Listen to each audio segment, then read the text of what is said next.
안녕하세요. 조울증과 우울증이 뭐지? 그리고 어떻게 하지의 질문들에 도움을 드리는 조은의 마음약국입니다. 오늘도 함께 하실 가족분들 인사하실게요. 안녕하세요. 25년차 조울증 앓고 있는 조우입니다. 네, 그런 조우와 함께 살고 있는 조우의 아내입니다. 네, 안녕하세요. 조울증 17년차 앓고 있는 조우 형님의 동생 그레이라고 합니다. 네, 그리고 저는 오늘도 사회를 맡은 그레이의 아내입니다. 오늘의 주제는 조울증 환우의 병식, 즉 자신이 약을 먹을 필요가 있는 환자라는 점을 인식하고 있는지에 관한 내용을 다루고자 합니다. 정신질환 환우의 병식의 문제는 사실 매우 중요한 부분인데요.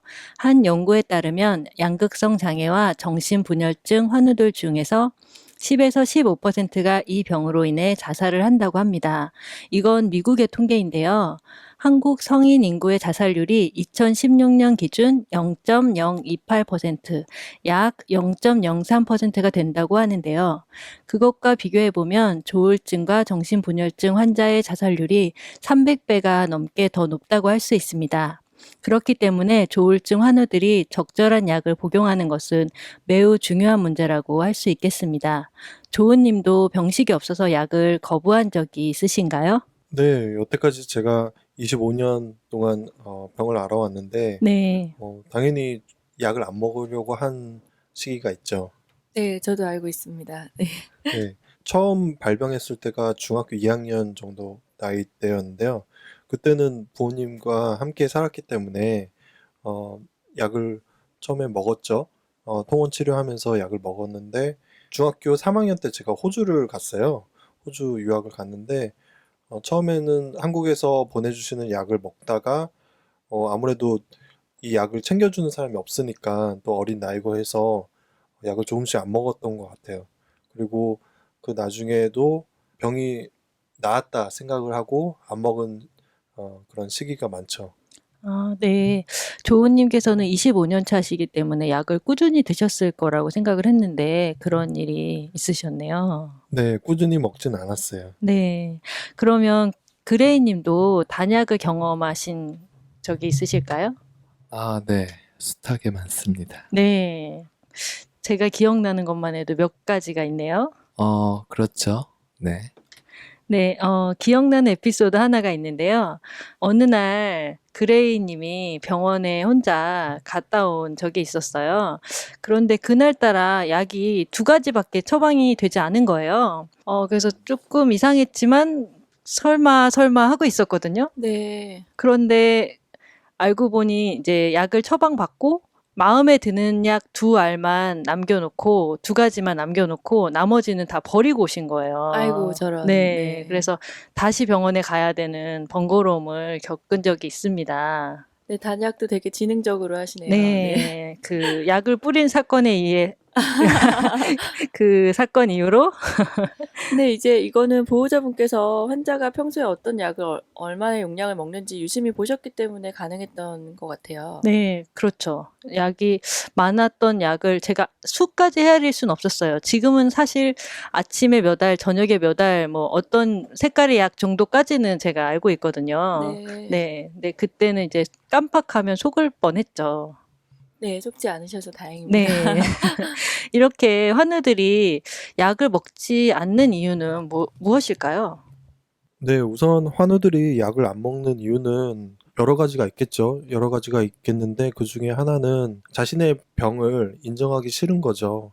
그래서 자신은 괜찮다고 생각을 하니까 그 약을 먹을 필요가 없다고 생각을 하는 거고, 또 다른 하나는 약을 먹었을 때 그 부작용들이 참 많아요. 체중이 네. 는다던가 아니면 생각이 느려진다던가 그런 행동하는 데 있어서 불편함들이 많기 때문에 그런 것이 힘들어서 약을 안 먹는 경우가 있고, 우울함이 끝난 것은 본인이 잘 느껴요. 그런데 조증 같은 경우에는 내가 갑자기 막 말이 많아진다거나 그게 갑자기 이렇게 그런 행동들이 오는 것이 아니라 마른 수건이 물에 조금씩 조금씩 젖어서 스며들듯이 조증이 조금씩 조금씩 이렇게 올라오거든요. 그래서 네. 자기는 정상이다 이런 생각을 가지고 약을 네. 안 먹게 되는 경우가 있죠. 네, 부작용을 말씀하시니까 또 생각난 것이 환자마다 부작용이 없을 수는 없는데요. 본인이 견딜 수 있는 부작용과 나는 이거는 정말 싫다 하는 부작용이 있는 것 같아요. 네. 그레이님 같은 경우는 제가 또 밝혀도 될지 모르겠지만 약을 먹고 침을 많이 흘리고 이제 그 예전 같은 경우에는 손떨림이 심했어요. 침을 네. 흘린다는 거는 잘 때 말씀하시는 거죠. 평소에도 침이 많은 것 같아요. 원래 많은데 약을 먹어서 침이 더 많이 생기는 것 같아요. 제가 먹었던 약 중에도 그런 게 있었는데 네. 자기 전에 약을 먹고 자는데 침이 계속 입안에서 고이는 거예요. 네, 맞아요. 그래서 자다가 이렇게 큑큑대면서 네. 깨기도 한 적이 많았어요. 네, 지금 그레이 님도 많이 그러시고요. 그리고 제가 피해를 보는 것은 대화를 할 때 제 얼굴에 침을 많이 네. 튀기셔서 뭐 저는 입이 제가- 마르는 약을 먹는 건 알았는데 침이 제가- 나오는 사람은 처음 제가 들어봤네요. 자다가 침벼락을 맞은 적도 몇 번 있어요. 아, 네. 캐릭캐캐한데 제 얼굴에다가 이렇게 하시는 아유, 네. 경우가 있는데 이상하게 침은 아무렇지 않아 하세요. 네. 네. 그거에 대해서 이제 부작용에 대해서 그레이님이 하실 말씀이 있으실 것 같아요. 오히려 침 때문에 제가 스트레스를 많이 받은 건 오히려 와이프인 것 같고요. 저는 오히려 목소리 떨림과 수전증 때문에 굉장히 오랜 시간을 고통을 받았습니다. 네. 이제 제가 알기로 이제 저희 친형님이신 조 형님께서는 이제 살이 좀 쪘다 빠졌다 그것 때문에 스트레스를 많이 받으셨던 걸로 제가 알고 있고요.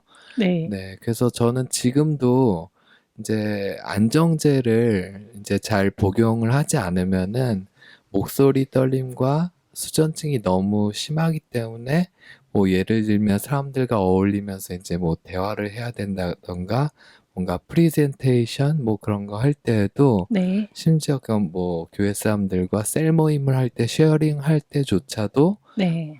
좀 안정제 없이는 목소리 떨림과 수전증 때문에 뭐 많이 고통받아 왔고요. 네, 그리고 특히 그레이님 같은 경우는 음악을 하시는 분이기 때문에 드럼을 쳐요. 그래서 손떨림이 있는 것을 못 견뎌 하거든요.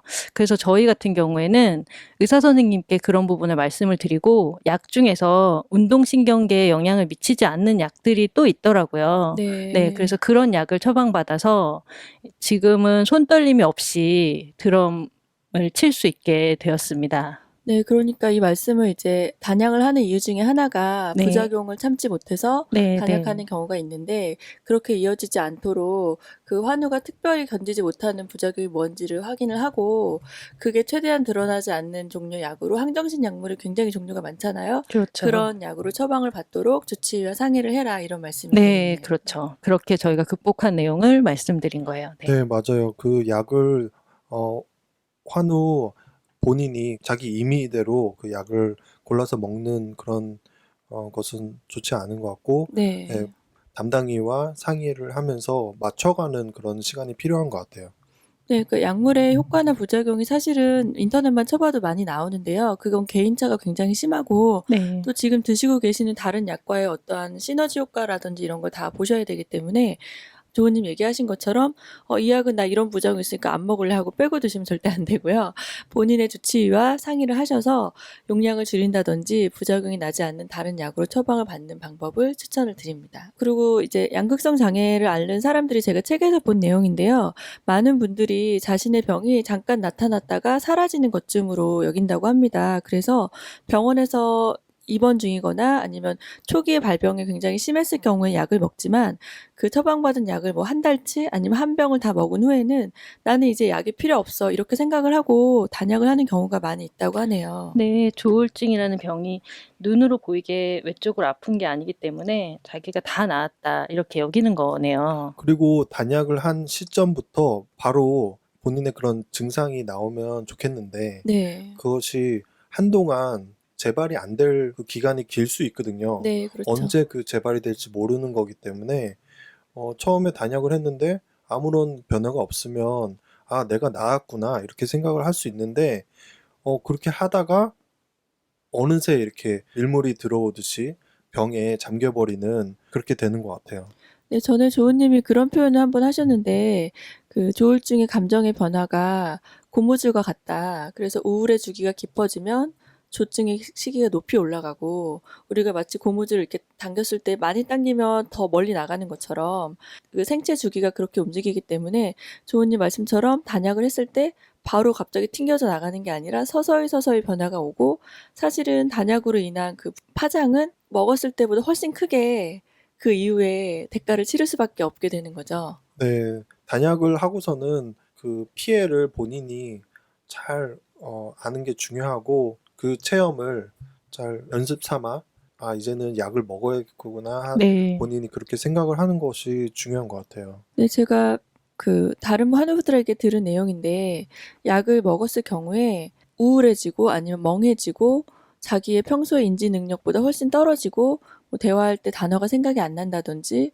업무에 집중이 안 된다든지 이런 고통을 호소하는 경우가 굉장히 많거든요. 또 어떤 그 예술 활동을 하시는 분들 중에서는 그 약을 먹음으로 인해서 자신의 그 창의성이나 이런 것이 예술적인 감각이 없어질까 봐 약을 먹는 것을 두려워하신다고 그런 분들도 있다고 하더라고요. 네, 맞습니다. 이 병은 당뇨병에 처방되는 인슐린처럼 재발이나 죽음을 방지하기 위해 매일 복용해야 하는 약물인데요. 당뇨병 환자가 인슐린을 하루 빼먹으면 혈액 내에 수치가 낮아져서 어려움이 생기듯이 매일 의사가 처방한 용량의 약을 먹는 것이 중요하다고 하겠습니다. 최근 연구 결과에 따르면 이러한 정신질환을 앓는 환자 중에 자신이 아프다는 사실을 믿지 않아 처방된 약을 복용하기를 거부하는 환자가 50% 정도라고 합니다. 네, 굉장히 높은 수치인데요. 거의 네. 절반에 되는 분들이 단약을 한 경험이 있다는 건데, 그 말은 곧 그 환우의 가족인 아내나 자녀들이, 부모님들이 그 문제로 인해서 고통을 받았다는 뜻이기도 하거든요. 네, 그렇죠. 네, 혹시 뭐 두 분 다 단약으로 인한 어려웠던 에피소드가 있을까요?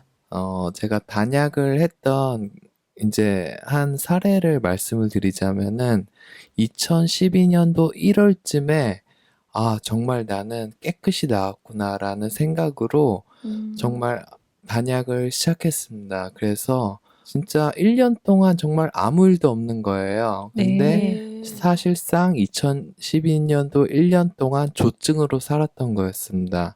그래서 갑자기 교회에서 드럼으로 섬기는데 갑자기 드럼이 안 되는 거예요. 마치 머리가 먹먹해지듯이 몸이 안 따라주고 왜 이러지 하다 보니까 1년 동안의 그 누적된 데미지가 한꺼번에 쓰나미처럼 우울감으로 저를 짓눌렀던 그런 경험이 있습니다. 네. 네, 환우분들이 공통적으로 느끼는 거는 우울일 때는 본인이 병식을 갖고 있죠. 근데 조증이 생겼을 때는 네. 자기가 조증이란 것을 알지 못하고 네. 심지어는 이 조증인 나의 모습을 좋아하게끔 좋아하기까지 그런 생각을 갖게 되는 것 같아요. 네. 그리고 그래서 본인이 절대 아프다고 얘기하지 않죠. 네, 네. 저 같은 경우에는 중학교 2학년 때부터 이 병이 있었잖아요. 그래서 제 기억으로는 저한테는 사춘기라는 거가 어떤 건지 잘 기억을 못 모르고 하겠어요. 네, 지나가셨죠. 네.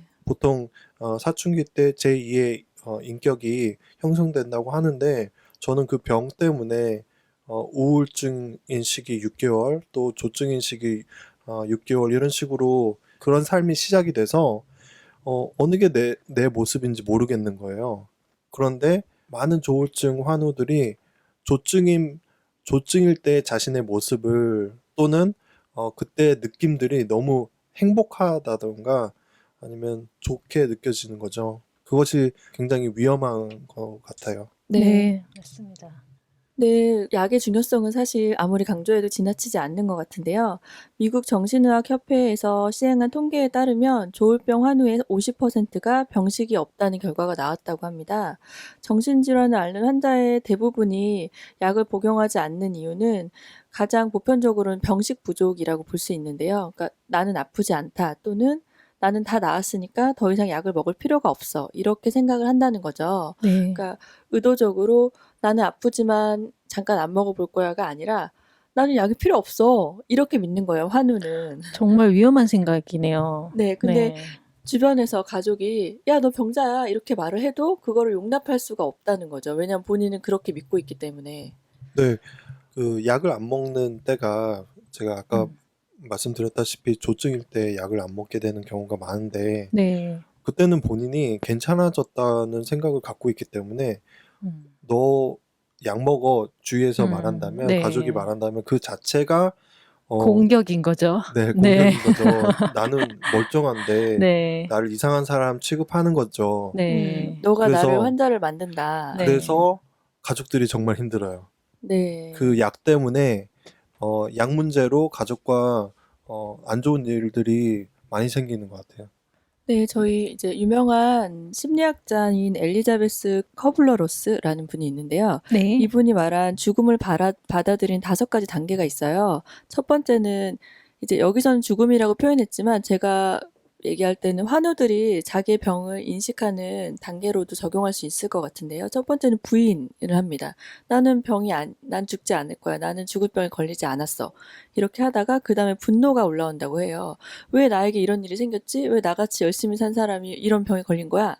하다가 그 3번째 단계는 협상을 해요. 이 병에 걸린 거는 엄마 때문이야, 아빠 때문이야, 다른 사람 때문이야. 이런 식으로 책임을 전가하면서 협상을 하는 단계에 오다가 4번째는 우울한 디프레션이 온다고 해요. 내가 이런 병에 걸렸다니. 이렇게 우울하다가 결국에는 그 병을 있는 그대로 나의 일부로 받아들이고 수용하는 단계까지 온다고 하네요. 네. 그래서 조울증 환우도 똑같이 적용할 수 있을 것 같은데 이게 그냥 하루 만에 이루어지는 일이 아니잖아요. 이제 시간이 걸리고 물론 시행착오가 없이 처음부터 약을 정량을 잘 복용하셔서 안정기에 접어들면 너무 좋겠지만 사실은 대부분의 환자들이 한두 번 또 여러 번 겪는 과정이기 때문에 가족분들께서 이거를 좀 인내심을 갖고 잘 통과할 수 있도록 공부를 네. 하셨으면 좋겠네요. 네. 네, 정말 그렇네요. 조울증 환우분들께서도 제가 그레이님을 겪었을 때도 조증일 때 특히 자신이 절대 아픈 게 아니야 이렇게 더 강조를 했었던 것 같아요. 네. 나는 지금 아파서 그런 게 아니야라고 아무도 말하지 않았는데도 본인이 먼저 이제 인식을 하고 그렇게 말을 했던 것 같아요. 네, 조울증 환우들에게는 가족이 정말 중요한 것 같고요. 환우의 그런 행동의 변화에 대해서 네. 굉장히 민감하게 관찰할 필요가 있는 것 같고, 네. 또 환우 자신도 자신을 제3자의 입장으로 바라볼 수 있는 그런 시각이 필요한 것 같아요. 내가 만약에 조증일 때 하는 행동들에 대해서 염두하고 있다가 그런 행동들을 할 경우에 내가 지금 조증이 올라오고 있는 거 아닐까? 그런 의심을 좀 해보고 또 선생님께도 솔직히 말씀드리고, 많은 환우들이 자신이 그런 안 좋아진 내용을 선생님께 솔직히 말씀 안 하는 경우가 축소해서 많아요. 이야기를 하죠. 맞아요. 네, 왜냐하면 약을 더 많이 처방해 줄 것을 알기 때문에. 네. 그런데 선생님께는 사소한 것까지 말씀을 하는 것이 좋은 것 같아요. 네. 선생님을 신뢰하고, 또 가족이 그런 행동 변화에 대해서 말을 할 때 그것을 좀 들을 수 있는 그런 마음의 자세가 자세가 필요하겠네요. 필요한 것 같아요. 네. 제가 그레이님이 병원에 입원해 있을 때 처음 병원에 입원했던 거를 저는 경험을 하면서 이제 1달이 지나고 2달이 지나도 크게 나아지지 않는 모습을 보면서 간호사님과 울면서 상담을 한 적이 있어요. 어떻게 해야 이 병을 잘 이렇게 헤쳐나갈 수 있나요? 했는데 그분께서 하시는 말씀이 아까 조은님께서 말씀하신 것처럼 내 몸에 약간의 변화가 생겼을 때 전화를 자주 한다거나 조증이 되면 누구나 이렇게 하는 증상 습관 같은 것들이 있잖아요. 네. 그런 게 있으면 그런 게 보일 때 한 일주일 정도를 입원을 해서 약을 조절하신다고 해요. 그렇게 네. 해서 회사 생활을 잘 이어가시는 분들도 있다고 네, 하시더라고요. 맞아요. 저도 입원했을 때 한 네.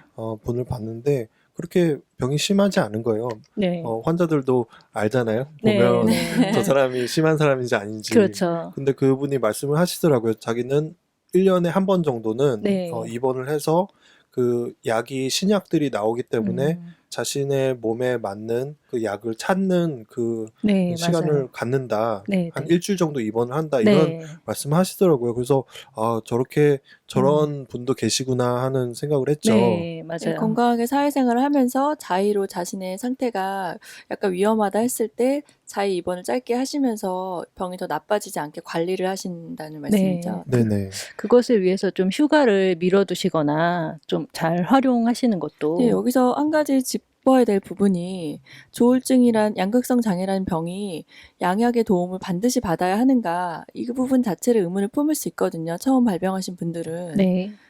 조원님이 좀 얘기를 해주실까요? 네. 지금 질문하신 내용이 양약 또는 그러니까 한약 아니요, 그걸- 양약. 그러니까 양약. 병원에 가서 의사에게 진단을 받고 약을 받았는데 이거 안 먹고 날 수 있는 방법 없어요? 약은 안 먹이고 싶은데 이런 얘기들을 하시거든요. 그러니까 그 마음은 저도 정말 이해가 가요. 왜냐하면 저도 결혼 이후에 조우님이 단약하는 거를 묵인한 적이 있었고 그래서 되게 고생을 했고 여러 번 경험이 있는데 안 먹이고 싶죠. 사랑하는 사람에게. 근데 그게 반드시 필요하다는 거를 인지하고 있어야 된다는 거를 저도 수년이 지나서 깨달았어요.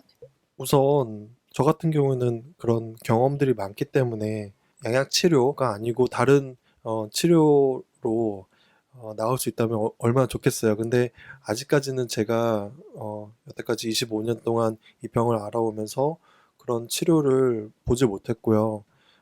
물론 있겠지만 그렇지만 제 생각에는 1차적으로 양약의 치료를 받아야 되고 2차, 3차적으로 다른 심리치료나 아니면 규칙적인 생활을 하는 그런 여러 가지 방법을 통해서 병에 도움을 줄 수 있는 방법들이 있겠는데 저는 제일 중요한 거는 양약 치료인 것 같아요. 그리고 많은 분들이 약이 세기 때문에 이 약이 정말 힘들다라고 말씀하시는데 약이 세다는 거는 자신의 그 병이 지금 심각한 상태이기 때문에 약이 센 거지 약이 센 이 시점을 잘 통과를 하면 약이 분명히 줄게 되고 네. 그 약이 줄었을 때 다른 사람들처럼 정상적인 생활이 가능하기 때문에 그 기간이 싫어서 약을 먹지 않고 다른 치료 방법을 찾는다면 어, 그 안정적인 생활을 할 수 있는 시기를 더 늦게 맞이하게 된다. 맞이하게 됩니다. 그렇다면 조울증 환자의 병식을 갖게 하기 위해서는 어떤 노력이 필요할까요? 예, 저는 우선 약물이 너무 중요하고 이제 병원에 가서 처방을 받기까지 과정을 거치신 분이라면 분명히 가족이나 그런 사랑하는 가족들이 이 사람이 치료가 필요하다라는 걸 인정하는 상태라는 거잖아요. 네. 그래서 약이 너무 중요한데 근데 이제 그 사람에게 나는 이 약을 이 사람한테 먹일 거야 이런 접근은 사실 옳지 않다고 생각해요. 네. 왜냐하면 우리는 다 인격체를 갖고 있고 조울증이라는 병이 아플 때 기억이 안 나는 게 아니잖아요. 조은님도 저한테 얘기를 해주시는 게 자기가 상태가 안 좋았을 때가 나중에 진정이 되고 나서도 다 기억이 난대요. 네, 그렇죠. 그것 때문에 더 이제 사실 괴로운 네, 부분이거든요. 맞아요. 근데 무조건 너는 약을 먹여야 돼라는 강압적인 마음을 갖고 다가간다면 네, 말하지 않아도 환자가 느끼거든요. 그렇죠. 근데 그거를 목적에 두시기보다 내가 너를 사랑한다. 그리고 나는 너에게 도움을 주기 원한다. 이런 신뢰 관계를 쌓는 게 가장 중요한 것 같아요. 네, 가족분들 입장에서 보면 많은 인내가 필요한 거라고 볼 수 네, 저도 있겠네요. 뭐 잘 하지 못했고요. 사실 지금도 네. 하고 있는 과정인데 만약에 약을 먹어야 한다면 당신이 이 약을 먹어야지만 당신의 그 건강에 도움이 되고 우리의 화목한 가정을 유지하기 위해서 약을 꼭 먹어야 하고 네. 나는 당신을 너무 사랑하기 때문에 당신이 이 약을 먹어줬으면 좋겠어. 이런 마음으로 접근을 해야 되지 않나 생각을 하거든요. 네, 저와 그레이님 관계에서도 그 부분이 계속되는 것 같아요. 근데 어느 날은 저도 이제 인간인지라 감정이 좋을 때가 있고 저도 네. 예민할 때가 있잖아요. 그렇죠. 보통 사람들도 이제 괜찮을 때는 이제 이해가 되고 더 이렇게 설득을 할 수 있는 것이 제가 예민해지면 그 부분이 안 되더라고요. 그래서 제가 이제 잘하던 것을 못했을 때 내가 실패한 게 아닐까라는 순간순간 생각이 들 때가 있어요. 네. 근데 그럴 때 저처럼 그런 마음을 갖지 마시고 이런 과정이 계속되면서 나아지는 거라는 것을 좀 생각하셨으면 좋겠다는 생각이 듭니다. 이 약과 관련해서는 환우 본인이 제일 중요한 것 같아요. 그 환우 본인이 이 자신의 병을 인정하는 것이 제일 중요한 것 같고 네. 또 이 병에는 약이 정말 중요한 부분을 차지하고 있다는 것을 인지하고 있어야지 성인이 된 사람이 가족이 약 네. 먹으라, 약 먹어라 이렇게 한다고 해서 약을 먹는 게 아니잖아요. 내가 정상적인 생활을 하기 위해선 약을 먹어야 되겠다는 그런 생각이 확고히 있어야 된다고 생각합니다. 그러니까 당뇨병 환자분들이 하루 안 먹어서 하루쯤 괜찮아 이렇게 생각하지 않잖아요. 매 그렇죠. 끼니마다 꼬박꼬박 이렇게 정해진 용량을 다 드시는데 네. 마찬가지인 것 같아요. 이 질병도 환자에게 처방받은 약을 그날의 약을 정해진 시간에 정량을 복용하셔야 하고 또 두 번째는 그 주치의 선생님하고 신뢰관계를 쌓으셔야 돼요. 이제 선생님들도 인간이다 보니까 본인하고 좀 안 맞을 수도 있고 아니면 자기 요구를 들어주지 않는 것처럼 느껴질 수 있는데 저는 개인적으로는 한 의사분과 오래 가는 게 더 좋다고 생각을 하거든요. 네. 왜냐하면 이 질병의 특성상 그 환우의 원래의 모습이 무엇인지를 파악하는 시간이 필요해요. 네, 맞아요. 우울의 주기의 모습, 조증의 주기의 모습, 그리고 우울과 조증이 아니었을 때 그 이전에 정상이었을 때의 모습도 사실 알아야 하거든요. 네. 그래야지 적절한 약을 처방할 수 있는데 마음에 들지 않고 내가 원하는 약을 안 해주고 이래서 병원 옮기고 하시다 보면 계속 똑같은 것만 반복을 해요. 이 사람한테 맞는 약이 뭔가 찾는 것만 계속하게 되거든요. 네, 그 그렇죠. 약이 뭐 누구한테는 몇 미리를 먹어라 이게 딱 정해진 게 아니라 의사분들께서 많은 임상을 통해서 이 사람의 체중과 나이와 건강의 상태를 다 고려해서 약을 주시는 거기 때문에 시간이 필요한 작업입니다. 그래서 지금 다니시는 병원의 주치의 선생님에게 신뢰를 드리면서 아까 조은님도 얘기하신 것처럼 본인의 소소한 변화 이런 것들도 막상 면담을 가면 기억이 안 날 수 있어요. 종이에다 네. 적어 놓으시고 네. 메모지에 적어 놓으시고 이번 주에 만나면 이 얘기를 꼭 해야겠다라든지 네. 이렇게 준비를 했다가 대화를 하시면서 서로 신뢰를 쌓으시면 추후에 안정기가 됐을 때도 좀 원하는 대로 약을 줄여주시고 네. 아니면 요즘 제가 조금 이상한데 했더니 저번에 저 약을 썼을 땐 괜찮았는데 이 약을 먹어보죠. 이렇게 네. 대화가 가능해지는 순간이 오거든요. 그렇죠. 네, 그렇게 되셨으면 좋겠습니다. 네. 네, 저 같은 경우는 저희는 환자와 보호자의 상담을 따로 하세요. 저희 병원에서는요. 네. 그래서 환자와 어떤 이야기를 나누시고 그리고 이제 그걸 환자는 좀 객관적으로 이야기를 못 나누는 시기가 있잖아요. 선생님께서 그렇죠. 네. 약간 편을 더 들어주셔야 되는 시기가 있고 이제 보호자가 있으면 그거를 조금 이렇게 중화시켜 주겠지만 그게 아닌 상태에서 환자랑 얘기를 하시고 환자가 나온 후에 저랑 같이 다시 또 얘기를 하세요. 그걸 객관화시키셔서 네, 이렇게 너무 좋네요. 네, 선생님이 보실 때는 이러이러한 상황이니까 어떤 상황에서는 좀 자극을 덜 받게 하고 뭐 이런 상태인 것 같아서 약을 늘립니다, 줄입니다라는 말씀을 따로 해주시니까 너무 좋더라고요. 제가 생각할 때 이거는 지금 이야기의 흐름과 맞는지는 잘 모르겠지만 그 조울증이란 게 이런 바다에서 서핑하는 그런 분들 계시잖아요. 네. 그분들이 처음에 얕은 물에서 팔을 저어서 깊은 곳으로 가서 파도가 이렇게 칠 때 딱 서서 이렇게 막 서핑을 하잖아요. 네. 근데 그런 게 조울증 환우들이 조증일 때 이런 서핑 하시는 분들이 그 파도를 굉장히 즐기고 스릴 있고 한데 조증일 때 좀 그런 거를 느끼는 것 같아요. 그래서 굉장히 이렇게 다이나믹하고 또 막 멋있기도 하고 스릴도 있고 네. 그런데 어떻게 보면 서핑을 이렇게 안 해보신 분들 아니면 네. 별로 좋아하시지 않는 그 분들은 맛을 모르시죠. 그 맛을 모르고 왜 저렇게 힘들여서 팔 막 저어가지고 네. 저 깊은 데 가서 파도 이거 그쵸, 위험한데 네네. 왜 하는지 이해를 못 할 수 있잖아요. 근데 조울증 환우들이 그런 게 있는 것 같아요.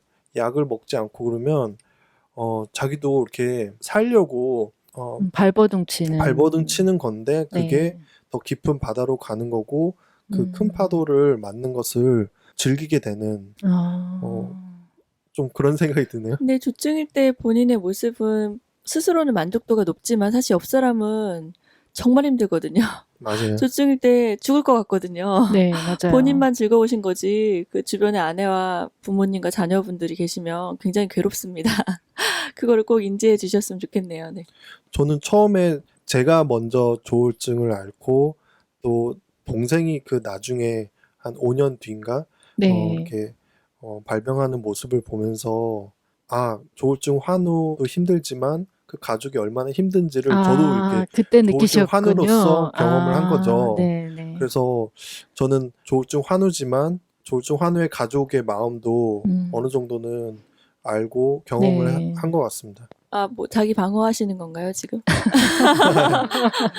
네, 저는 환우가 아니어서 가족의 마음만 아는데 찢어질 것 같습니다. 조증일 때 밤새가 연락도 안 되고 싸돌아다니는데 어디 가서 죽었는지 살았는지. 전 찢어졌다 꿈했습니다.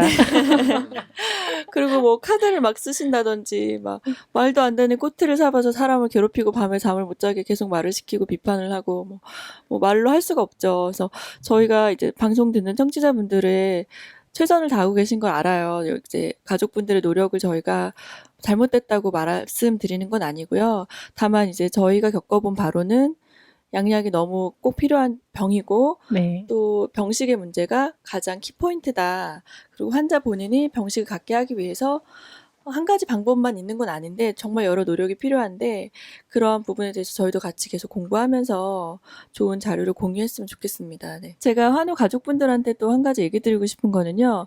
그 조울증에 관한 정보가 사실은 잘 없어요. 저희 방송도 사실 희귀한 방송이잖아요. 네, 네. 맞아요. 조울증에 관련해서 이렇게 다이렉트로 직접적인 얘기를 해주는 곳이 별로 없기 때문에 인터넷을 뒤진다거나 유튜브를 보시거나 이렇게 많이 하시는데 네. 사실은 그렇게 하지 않으셨으면 좋겠어요. 왜냐하면 정확하지 않은 정보가 너무 많고 네. 가능하면 책을 많이 보셨으면 좋겠습니다. 조울증 네. 관련해서 환우 본인이 쓴 책들도 있고 가족 중에 조울증이었던 분들이 쓴 책, 외국의 사례도 다 번역이 돼서 나와 있거든요. 그냥 조울증이라고만 쳐보셔도 책의 종류가 굉장히 많아요. 근데 책을 읽다 보면 저희가 모르던 부분을 알려주는 경우가 너무 많기 때문에 그리고 정확하게 또 의학적으로 책이라는 거는 문서화되기 때문에 의학적으로 검증되지 않은 건 잘 실을 수가 없어요. 네. 그래서 굉장히 도움이 되더라고요. 그래서 저도 뭐 아직 읽을 책이 너무 많지만 조울증이라는 병을 알고 싶다, 공부하고 싶다 이런 생각이 있으신 가족분들은 가능하면 책을 사서 보시고 또 어떤 책이 좋은지 모르겠으면 저희가 추천해 드릴게요. 네. 저희한테 물어보시고 유튜브는 조은의 마음 약국만 듣는 걸로. 네. 이건 농담이고요. 그리고 궁금한 건 풀친으로 상담을 남기시는 걸로. 네, 그래서 너무 이제 인터넷의 정보에 혹하지 않으셨으면 하는 생각도 있어요. 네. 네, 맞습니다. 이렇게 저희가 오늘 환자의 병식에 대해서 얘기를 해봤는데요.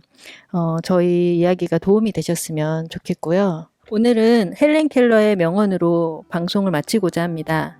안다는 것은 행복이다. 넓고 깊게 안다면 거짓된 것에서 진실된 목적을, 미천한 것에서 고귀한 것을 알 수 있다. 조울증이라는 뇌의 질병에 대해 그리고 그 병을 앓고 있는 환우에 대해 우리 가족들이 더 알아가고 배운다면 우리의 사랑하는 사람들을 질병으로부터 더 잘 도울 수 있을 것입니다.